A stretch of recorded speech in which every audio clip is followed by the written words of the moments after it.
Cool. Next guest on the Lax Goalie Rap podcast, one of the all-time greats in goal. It's Jesse Schwartzman. Jesse, welcome to the show. Thank you, Damon. Thank you for having me. Yeah, I'm on quite a legendary run of Hopkins goalies here. We went Larry Quinn, Jesse Schwartzman. So this is going to be a lot of fun. Yeah, no, happy to be here. You have a great show. I enjoy listening to it. Oh, thank you. I appreciate that. Going all the way back to the beginning, I know you grew up like in the Baltimore area, if I'm not mistaken. Right. But do you remember kind of the first time you jumped in goal? Yeah, I mean, you stop me if you've heard this kind of story before, but I'm a younger brother, so we were playing. He was kind of getting sick and tired of shooting into an open net. So the easy thing to do was throw me in there, and got hit a couple times and really fell in love with it, and kind of stuck with it since. But I kind of grew up playing attack because of my older brother. Kind of wanted to be like him. He ended up playing at Maryland, so we played against each other in college a couple times. But yeah, it was fun. But then things got competitive, and when I got in the goal, there was the competitive spirit came through, and we had a blast, and we would stay outside all day and night, and it was awesome, really fun. Yeah, that's awesome. I did a post on Instagram a while back, and there's basically like 3 reasons that people become goalies. And number 1 was like my older sibling needed someone to shoot on. It's true. That's pretty much where it is. And then the other one's like, well, the team needed a goalie, and I just stepped up. So that's kind of like Right. the 2 main reasons why people become goalies. So, I mean, did you have any like goalie coaching at the very beginning? I guess in growing up, you might have in that area, you might have seen some guys that, you could learn from, or how did you go about like learning how to make saves? Yeah, I really never had a lesson or a coach. When I was in probably 7th or 8th grade, I worked for like an hour with Brian Doherty of Maryland. Mm-hmm. And we knew some people in the Maryland program that were able to set that up. So that was awesome. And he's been an idol kind of my whole life. And I love the style and the flair he plays with. But no, I really just from being around here and watching and just kind of figuring it out on my own, stuck with it. And then some of the best preparations I really ever had were in high school. Our high school coach, Tano Arrogancia, is one of, to this day, the best shooters I've ever faced. And we don't even know if he was lefty or righty, and he could shoot the ball about 100 miles an hour with each hand. So the bulk of our practice was him just shooting on me and warming me up and things like that. And that was just really fun for me for 4 years to do that. And we didn't have a great high school team, so I got a lot of action and kind of just learned on the fly. That's awesome. Do you remember some of the Doc is great. I've had him on the podcast. He brings a ton of energy, not only to like when he played, but just to speaking about the position. Do you remember like some of the stuff he taught you? Was it more like technique, or was it more just on the mental side, or? Yeah, I mean, it was a little bit of both. I don't know the exact specifics, but he kind of had I've kind of modeled my game after his a little bit in terms of just bigger bodies and kind of play position and a little bit of baiting technique as you kind of get older and knowing tendencies of shooters and things like that. So it was great to hear that. And then just the mental side. I mean, to me, the mental game is the majority of the game as a goalie. I mean, in my entire career, I've never had a shutout, whether that be when I was 7 years old or 27 years old. So you're going to give up goals, and it's just about always having that next one attitude and mindset to just be prepared always, and it's always about the next shot. Yeah, I love that. I want to talk about the mental game quite a little bit later, because it's so interesting, because you've had, I mean, in your goalie career, you've really had success at every level, right? Like high school state championship, college championship, pro championship, made it to Team USA. And like hearing that, like, oh, I've never had a shutout. Like, it's really eye-opening for the young goalies out there to understand how important that mental game is. Yeah, I don't give a ton of lessons nowadays. I'm busy with family and work life and all that stuff. But I actually was working with a kid on this past Wednesday, a couple of days ago, and he said, what's the biggest takeaway, and my what I said was, I want you, after this lesson, we've done a ton of drills. We've worked on footwork. We've worked on hands and driving the top hand and following everything with your body and eye, thumb, ball, and all these kind of goalie lingo. But I said, what I really want you to remember is that it's all about the next stop. It's the next shot, actually. So you can give up a goal and they're going to come back and they're going to try and put another one down your throat. If you make a save, they're going to try harder that next time. So it's all about just short memory and getting on with the next one. Yeah. 100% agree. How did you deal with that? Did you have like some sort of post goal routine that you went through, or like when you gave up a goal, what was going through your head to be able to get to that next shot mentality? Yeah. So, really bringing it back to my rec ball team was, to this day, probably the greatest team I've ever been on. I mean, they were as good as our 05 national championship undefeated team was. When we were in kind of 7th grade, there was probably, I think we had like 14 D1 kids on the team that ended up going. Wow. And it was just fun. Everyone was good, but we really just, after a goal, the defense got together. We tried to figure out what went wrong, if anything went wrong. A lot of times something doesn't go wrong. It's just a lot of times there's really good offense that could sometimes beat good defense, or I give up a goal from 12, 13 yards out that I think I should save. So I say to them, guys, great job. All good. That was on me. I'll get the next one. And it's about that. It's just really, you don't have a ton of time. It's not like you're running off the field like in football and you're going to do a team huddle. So it's a quick thing. What went wrong, if anything went wrong? How are we going to fix it next time? Let's move on. Yeah. Love it. Talking a little bit about like your style of goalie play. You sort of touched on it a little bit, but you're a bigger guy, right? Like over 6 foot, and it looks like you slimmed down a little bit. Looking at you right now. I slimmed down a lot. Yeah. Well, congratulations on that. So yeah, you mean you're a bigger guy, but you also, when I watch tape of you, like you're very much like coming out at the shooter.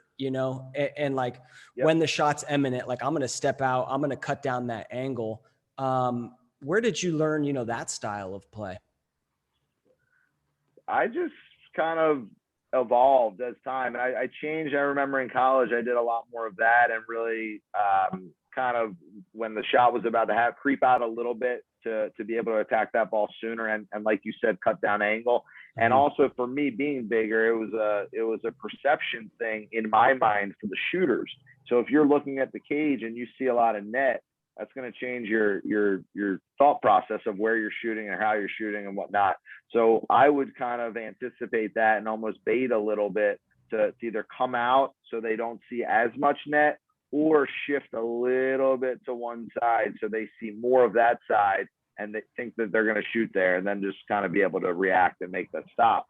But then as time went on and after a couple seasons in the MLL, that style I've changed a little bit and started to creep back a little bit because the speed of the game was just faster. When I was in college, we didn't have a shot clock, but between the shot clock, the 2-point shot, and every person on the field being able to shoot it at such a high level, put it exactly where they want it to be, I crept back a little bit into the goal just to give myself an extra millisecond to be able to attempt to make that save. Yeah. Now, is that something you just tried and kind of thought of on your own, or are you having like conversations with shooters or maybe even other goalies like, hey, let's give this a go? Yeah, I think you're always talking with other folks, especially teammates, and a lot of teammates that I had were then on different teams in the pro game, so we played against each other, and you just know you know those people's tendencies. But I think it was just kind of a trial and error thing. Like, man, I'm getting beat a lot up high when I'm stepping out here, so let me give myself another millisecond to react and see if this works. And I think it just worked, and I stuck with it. Yeah. Love it. Love it. What about, at what point in your high school career did you realize, or maybe even what point in your goalie career did you realize, hey, I'm pretty good at this. I can make some saves. I want to play, D1 lacrosse. So I had started kind of like I said, I didn't go to an MIAA, or if people don't know, that's basically the Baltimore Prep School League, one of the best leagues in the country. I went to a small public school. We had 1,100 kids in my school, and we didn't have a very strong lacrosse team. But so I started kind of freshman year, and I played a lot of lacrosse, and I was playing other sports. I was also a goalie in soccer. And I was a forward in basketball, and we can talk about that stuff later. But I think just playing a lot and realizing kind of there wasn't much club ball back then like it's the craze now. But I was playing a lot of lacrosse. I was doing a good job, and I think I could tell from the rec ball days, because I knew a lot of those people, and they were going to private schools and playing good ball, and that I could definitely hang with them. And then what really changed it was, again, there weren't all these recruiting tournaments back then. There was really top 205 at the time, which was like really the top 205 players in the country. And then there was the Bay State tryouts, which I don't even know if they exist anymore. And that was just invite only from Maryland. You try out, and then you basically play a yellow versus red game. And I had one of, if not the best, one of my very best performances that day at the tryouts, and every single coach was on the sideline for that. And that was I think in 10th grade. And that's when I realized that I could definitely hang and that I wanted to do it. Awesome. Are you the kind of goalie that gets really like nervous pregame, or like kind of going into that top 205 game, or the camp that you just mentioned, like, oh, this is a big opportunity for me? Are you type of goalie that feels a lot of pregame nerves? And if so, like, how do you deal with that? Yeah, that's a great question. Yeah, I don't know if it's nerves or nerve jitters, excitement, but it's a special feeling you get. And I think that I like that feeling. That's just, I mean, you're there, you have an opportunity. Let's go get this thing. If you don't feel anything, then it's just like, oh, whatever, it's another game. And that's kind of how it ends up playing out. But the excitement factor in the beginning, and for me, it's usually I just want to touch the ball one time in the game. What I really prefer, just hit me right in the chest, or do bang one off my leg first shot, and then I'm super dialed in. I'm ready to go. Yeah, I was that exact same way. I wish it wasn't so, but I had to get a touch in before I kind of got into the flow of the game, and hopefully that touch comes, really early. I always told the face-off man, like, hey, if you can, throw it back to me right out of the beginning so I can get a touch. That's a great idea. Yeah, right. Whether it's a stage, just get involved in the clear game. Yeah. Yep. Interesting. Yeah. I've heard that spin on things quite a bit on this podcast. It's like, yeah, I feel the pressure, but it's a great pressure. I love it, because with it comes this opportunity. Like, you can't have the pressure, and you can't have the opportunity and not have the pressure. You know what I mean? Like, they're a package deal. So like, embrace it. Maybe it's not comfortable, but embrace it, and know that, like, if you didn't have that, you'd be playing, men's league or beer league lacrosse, where it doesn't matter. Well, and that's like, and that's another kind of what you just hit on is really another reason why I ended up playing and sticking with the goalie position, was because of that. There is so much pressure, but there's also, on the flip side, the other team can get past 9 guys, whether it's starting from the back end or just beating 6 guys. But if they can't put it past you, then it's all good. Mm-hmm. So there was that level of just it's me on the back line. You got to get past me to score. I love it. So you end up going to Hopkins. What was it about the Hopkins program that drew you there? Yeah, so obviously I'm the only one in my family that did not go to Maryland. And my brother played at Maryland. So there was kind of a natural thought for me to go there. Mm-hmm. But just during the recruiting process, I obviously grown up going to Homewood, and Homewood on a Saturday in the spring, pre-pandemic, obviously, there's nothing like it in the world. So there was just that sense of familiarity, and just the tradition of excellence. At a lot of other schools, lacrosse is a big deal, but it's not the biggest deal. Hopkins has homecoming in the spring for lacrosse. I just got really, really tight and comfortable with Coach Petro and Tierney and Dwan. They were just, not only were they phenomenal players, they were great coaches and better people. And you could just be completely open and honest with them and just talk shop. Didn't always have to be lacrosse. And I got that sense during the recruiting process. And the last thing, maybe the most important thing, is a goalie is unlike other positions where there's only one that plays at a time. So my class of goalies was very strong. There were Harry Alford and Kip Turner and Matt McMonigal and a couple others. So it was almost like an arms race, who went where first. And for me, it really came down to Hopkins and Virginia. And then I felt really comfortable with the opportunity at Hopkins. I loved the fact that my family could be there kind of every game to watch. I loved that we played the entire ACC schedule, even though we were not in a conference. And it was just, it felt like the right opportunity. And it obviously, hindsight's always 20/20, but looking back, it definitely was the best decision.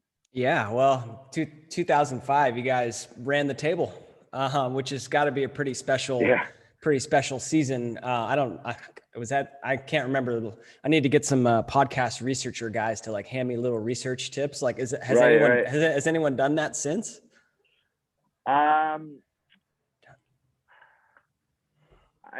Virginia may have done it. Okay. We'll look that up after the show. Yeah. If so, maybe only one other time, but it was a crazy year. And it was really special because we had so many close games and overtime games. And I mean, when you win those 1-2 goal games and you win the overtime games, it just gives you, I mean, we walked out on the field just with a swagger every game. Like we are not losing. Wow. And it was, I mean, I was a sophomore. We had tremendous senior leadership.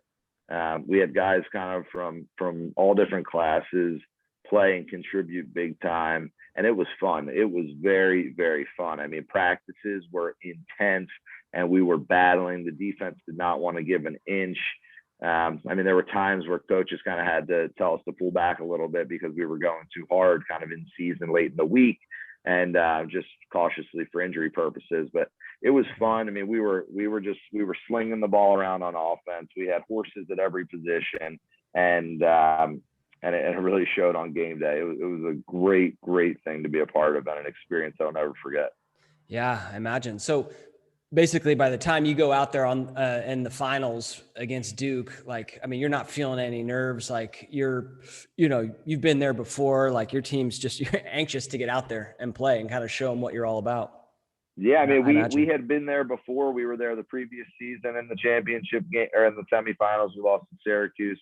A year before that, we lost in the championship to Virginia. Tillman Johnson had a career game in the mud in Baltimore. But Hopkins hadn't won a national championship since like '89, and it was coming on 18 years. And we were starting to hear it, and we wanted to end that streak.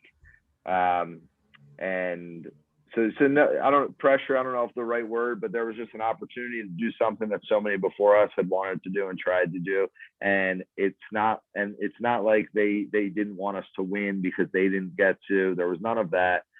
You could kind of feel the excitement. You had the entire fan base there, alumni, people from 50 years ago that played. So it was great. And it was a special Memorial Day, especially given how we won the semifinal. So to be able to regroup, you see, I mean, it happened to Gonzaga in basketball this year. You win a dramatic game, and then you come out the next game and you're out of it. You're flat. You're not there mentally. We couldn't do that because Duke was a great team. We beat them in overtime earlier on in the season. So we knew we had to show up, and it was fun. Yeah. Could you tell the story of that semifinal game? I don't know if I've seen it. If I have seen it, it's a long time ago. Yeah. So it was kind of a back and forth game, and we had gone up maybe 4 goals or so, and Virginia was clawing back, and they had ended up tying it and had all of the momentum. And if there was the wind was howling, there were cups flying around on the field, there were hot dog wrappers flying around in the sky and coming down to the field, and the skies just opened up, lightning, thunder, torrential pour. So they actually stopped the game, and we went back in the locker room. We were able to regroup for an hour or so, and we came back out, scored the first goal out of the whistle to tie it. And then Virginia gets the ball with under a minute left, calls a timeout. Matt Ward ends up scoring with 11.4 seconds left. So we call a timeout. I remember saying to the defense, especially Chris Watson, who was one of our captains, I was like, guys, I'm so sorry. It was a tough shot, but said, I'm so sorry. They were all seniors. And Chris Watson looked at me, he said, don't worry, we're going to win the face-off, go down there and score, and then we'll beat them in overtime. I was like, yeah, all right, whatever. So Petro calls a timeout, and Kyle Harrison, who's our normal face-off guy, is getting ready to go out, and Greg Pizer was like, no, I got this one. And everyone kind of was just like, oh, this is pretty ballsy. So Petro was like, all right, Kyle, you go on the wing. Greg won the face-off. There was a little scrum for the ball. He ended up getting it, sprinted down to our offensive end, threw it to my roommate, Jake Byrne, who had one of the best shots probably in the country, right-handed. And we all thought he was going to shoot it righty. He kind of face dodged, switched to his left hand, shot it low to low through Kip Turner's legs into the goal with 1.4 seconds left in regulation. Wow. And then overtime was back and forth. Kip made some good saves. I had a save on Kyle Dixon. And then we ended up going down the field after that save and scoring on a fast break. We hit our defensive midi, Benson Irwin, as a trail bounce shot for the win. Love it. That's awesome. Yeah, it was crazy. It was a wild game. Yeah, and then riding that high into the 2005 game, into the final, it seemed like, I don't know if there was like some jitters going on, but both goalies kind of right at the beginning. It took, correct me if I'm wrong, but it took a little while, like a couple sequences to get into the game. Yeah, it was action packed actually. The beginning. Duke was stacked with Matt Zash and Danowski and Greer. Setting all sorts of records. So it took a little while, and then it was a great game. We ended up winning by 1 goal. I think it was 9-8, and rest is history. Love it. Kind of going back, like when you arrived at Hopkins, who was working with you from like a goalie standpoint? Like what kind of things were they coaching you on? Yeah, again, it was really strange. We didn't have a goalie coach per se. So Seth Tierney, who was now the coach at Hofstra, was our offensive coordinator, and he was the one who warmed us up. So when we were in the winter and in the fall, when we were doing kind of individual sessions, we spent a lot of time in the racquetball courts and doing different drills where he would be kind of behind us and throwing balls off the wall and just quick reaction stuff, a lot of jump roping and things like that. And then just playing, practicing and getting in an individual session with 4 offensive guys and just seeing shots for 45 minutes straight. When you're seeing a lot of rubber, that's to me the best way to improve. Yeah. There's so many problems that live shots solve. Yeah, like exactly. Like a lot of goalies are like, hey, I've got this like stutter step. Like what kind of drills can I do to get rid of that, and kind of be set when the shot comes? I'm like, well, take shots, right? And work on it and like slow it down. So there's just so many things that live shots can do to help you out. Totally. I agree. And that's funny because the false step, you see that a lot in the younger guys. And I agree with you. It's just about slowing it down and really concentrating, because like a lot of other things, it's really a muscle memory game. And it's the same thing with keeping your top hand up. And if you turn from kind of X when the ball gets thrown, you want to keep your hands up when you turn, because the habit is when you turn to drop your hands. But then you got to kind of react to get your hands up and then move. And that little bit of extra time to get your hands back up could be the difference between a save and a goal. Absolutely. Yeah. I mean, we basically have like one opportunity, like you got to fire that bullet directly at the ball. And if you go down and then up, at the high school level, okay, like you can make those saves, or even some folks are so athletic, like, Right. at college level, they can make those saves. But when you start getting elite level shooters, no, you're not gonna be making those saves. Exactly. No, that's so right. Yeah. Now that you're retired, what was kind of like one thing that you were working on in your game constantly, or just something that you were trying to get better on in your goalie game? When I was playing, Yeah, when you're playing. um, so the pro game for me was it was a very physical game because of the shot clock, and you were seeing a ton of rubber, and Mm. you were seeing a ton of it from all over the place. So I'd get beat up pretty weakly. So for me, it was really, and flying. I lived in Denver for part of my career there, but I played there for 9 years, so I was doing a lot of flying. So for me, it was just about getting healthy and recovering, and then probably seeing shots once during the week. And I had a bunch of former college teammates and people that I played against and friends that were also in the league that lived in Baltimore.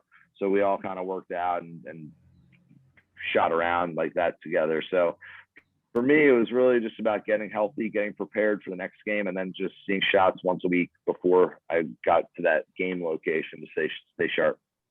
Yeah, love it. Love it. Yeah. So then you play 9 years in the pros, including a little stint of Team USA, which must have been a pretty, must have been a fun experience for you, kind of representing the country and being the starting goalie, in the championship. Yeah, that was an amazing experience, all the way from the tryouts to the training camps and being able to kind of travel around the country with those guys. Some friends that I had played with before, and also some people that I hadn't played with before, but I just knew of from playing against. And it's fun to meet other people, and when everyone has a common goal, you could really tell the work ethic was there, and it was good, man. You had the best players in the world competing for the same thing. We unfortunately didn't get that championship, but nonetheless, phenomenal experience. Was able to get back together with Petro again, and he was our defensive coordinator, so that was really fun. And yeah, it was a great experience. Yeah. Love it. Love it. What, kind of with your career, what, if you had to give the younger Jesse Schwartzman some advice, some goalie advice, what would you tell him? Oof. Um, I would probably to be a little bit fitter in the college game, Mm. and most of my pro career. Um, just work harder in the gym. But I mean, for me, my job was really to stop the ball, and I thought I did a great job of that. But probably just to work a little bit harder outside the field. Yeah, interesting. Yeah, I mean, especially with the shot clock nowadays, like it's really, goalies see a lot more shots. And so you've got to be like a little bit, more physically fit, because as soon as you get tired, like the mental game goes. We talked at the beginning about the mental game, but I think that's another element is like I had this one game where I chased out two consecutive shots, like back to back. So it was like two sprints. And then I got scored on and I was like tired and I lost it mentally. Like Yeah, I couldn't get back into it. And then they scored again and then they scored again. right. So yeah, I think that fitness Yeah, is a good idea.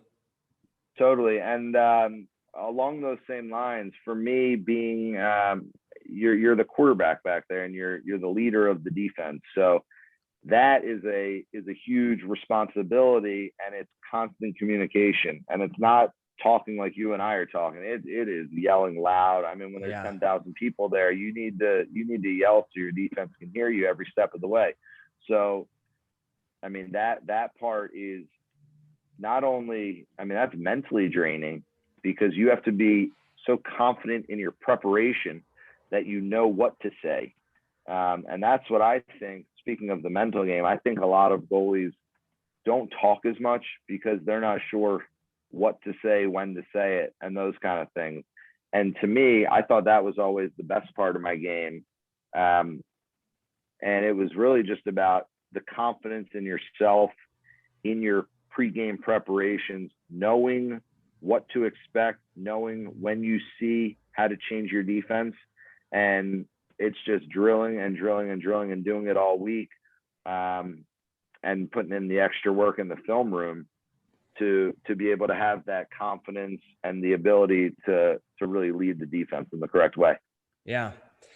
It seems like we're just talking like a normal conversation, but it seems like you have a pretty loud voice. Is that something, am I right? And is that something like you worked on, and like in terms of like how to project and really let myself be heard?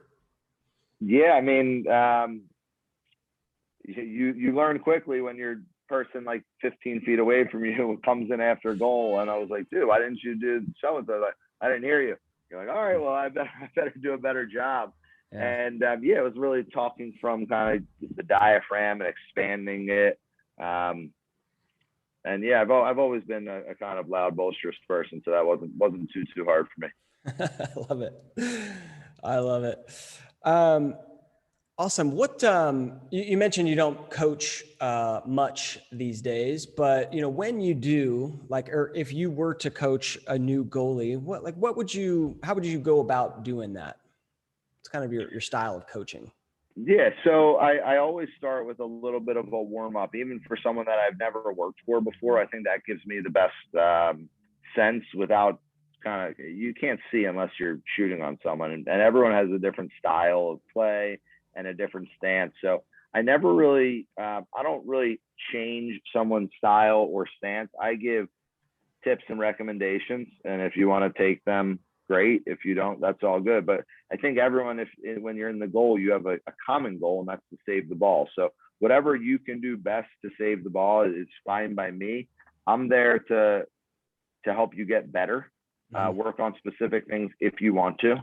And I'll give tips. I mean, if your hands are too far apart, you're not going to be able to move your stick as quick or as fast, or have as much kind of range of motion. If your kind of hands are too tight to your body, you're going to hit the side of your head when you go offside high, things like that. But I think that the common things are for me always gotta have hands up. So I do this thing called eye thumb ball. So basically you want your eye to be kind of thumb at eye level, and then you see the ball and react. And whenever you move your top hand, if you really drive your top hand, the rest of your body will follow suit.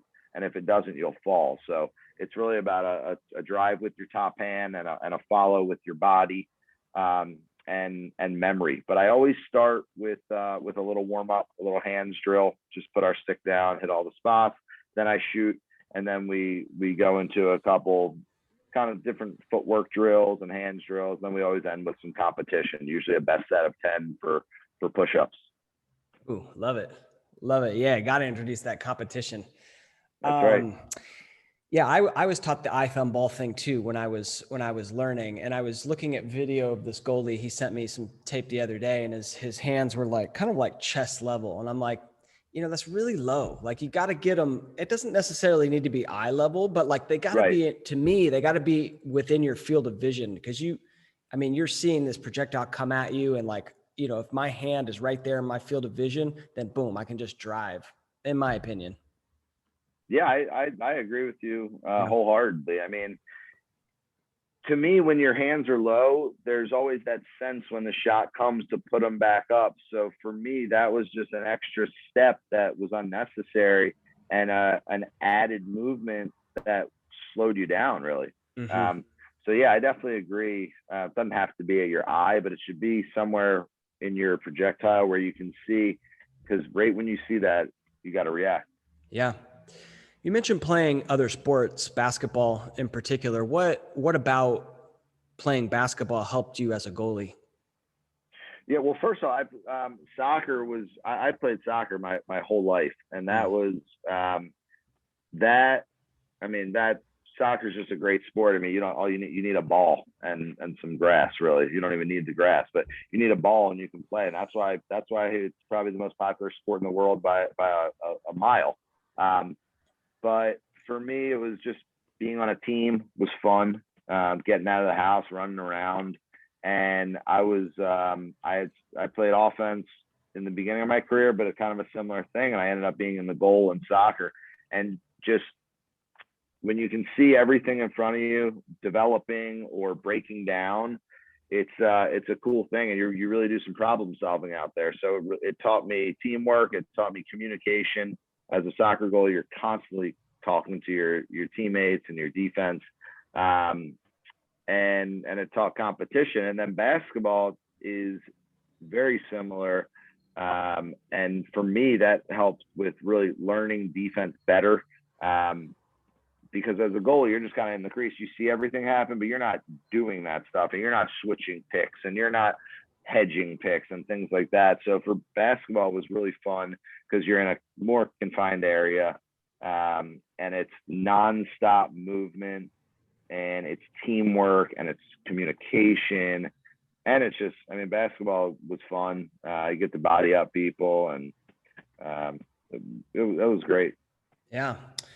Well, I'm living in Argentina at the moment, so you don't have to tell me how popular soccer is. You see it on every corner down here.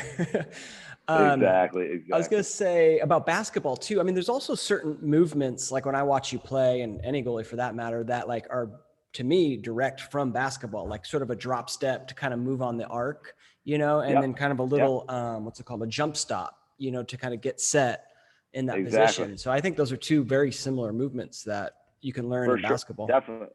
Yeah. Exactly. And the other thing is your defensive schemes. I mean, between zone or man to man, there's a lot of similarities. The one is 5-on-5 and the other is 6-on-6. I think everything else is literally spot on. I mean, when the ball is on the opposite side of the court or on the opposite side of the field, you don't have to be next to your man. You help in on the backside or slough in on the backside. And the closer it kind of, when the ball rotates and it gets closer to your guy, the closer you get to your guy. The further it gets from your guy, the more you can kind of help in and be on the support side of the defense. Yeah. Yeah. And that's so important to know as a goalie, because like you said, you're the quarterback of the D. So you can kind of, see plays develop and kind of help be that second coach out there on the field. And that just lifts your whole level of play, lifts your team, lifts your leadership abilities. Totally. 100%. Yep. Yeah. Awesome. Well, I know we got just a few minutes left. You got where are you working these days? If people need to get their real estate, where should they go? I work for a firm called KLNB. We're a regional firm in Baltimore, DC, and Northern Virginia. We have 4 offices, and I do commercial leasing and sales. All right. So if people are in the Baltimore, Virginia area, reach out. Let's go. That's right. Yeah. What about like a slump? Did you ever go through a slump in your career? And if so, like, how'd you get out of that? I mean, yeah, unfortunately had many slumps. I've gotten pulled from a couple games. Sometimes it's not your day. And that's the same as it is in life and work and relationships. It's not always your day. So it goes back to the mental game, being a supportive teammate, that like coaches they a lot of times do things because they know how to get the most out of you. So if we had a game in college where we were up by, we were up 10 goals or so. I let in a couple bad ones in a row and I got pulled. And I know, obviously the game was kind of in hand, but the coach did that to kind of send a message to me. And that those kind of things work. But to get out of the slump, you go back to the basics, really. You go fundamentals, you slow everything down a little bit and just concentrate your mind a little bit more. And just obviously you're there for a reason. You've been there before. You know how to do it. It's just about doing it every time. And it's mostly a mental breakdown thing. So really just regrouping and getting back to basics. Yeah, I love it. Yeah. Am I in the right stance? Am I making the right movement? Am I in the right place on the arc? Like just, breaking it down to like you learned when you were, when you're in high school or first time you strapped on the pads. I 100% agree with that. Yeah, exactly. Awesome, Jesse. Well, thank you so much for taking the time. This has been tons of fun. I'm glad we were able to do this. I think I mentioned maybe before I hit record. No, we got Larry Quinn, Jesse Schwartzman, and you know who else I'm interviewing Wednesday is Mike Federico. Awesome. So we got a good run of Hopkins goalies here. Again, thanks so much for taking the time. If you had to leave the goalies out there with, one final piece of advice, what would that be? Have fun. I mean, that's the number one thing. And anything you do in life, if you have fun, you're going to be better at it. So if you're not enjoying it, take a break, go play another position. It's a lot of pressure. Sometimes it hurts. You're going to have marks and welts all over your body, but those are just battle wounds. And have a short memory and just have fun. It's a great sport. I mean, you can play men's league, you can play kind of until you can't move anymore. And it's awesome. It's given me a lot in my life, and I hope I can give a lot back to the younger generation. I love it. I love it. There's one other question I was going to ask you. I hope we got time. Yeah. You retired relatively young. I mean, there's some goalies going now in the PLL, 34, 35. I think you hung it up when you were 30. What went into that decision? It was, I had been doing it since I was 7 years old, and in the professional game, it took a lot of toll on kind of the family side of things, and I had a serious relationship, and I wanted to spend more time with my wife, and we didn't really have any weekends. So I was basically working all week, and then Friday afternoon I would fly somewhere, I'd play Saturday, I'd fly home Sunday, and then just restart the cycle. So I knew I wanted to kind of do it on my own terms. I didn't want to get forced out of the league or say you can't play anymore.